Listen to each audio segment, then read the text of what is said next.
Welcome everyone, I'd like to show you how to have two Snapchat accounts on the Snapchat app at the exact same time. So what we're going to do is we're going to open up Snapchat, we're going to tap on our icon, then we're going to tap on the settings app, and we're going to scroll down until we see log out, and then yes, and then log out.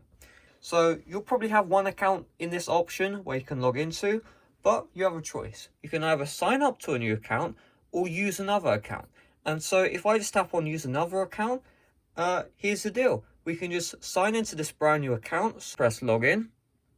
You're going to see it signs me in. I'll just tap on not now.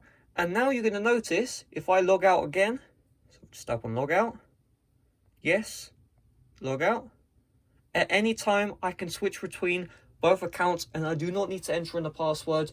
I do not need to give my two-factor authentication. So hopefully this video helps you out. If it does, make sure to leave a like, subscribe if you're brand new, and I'll see you guys later. Bye-bye.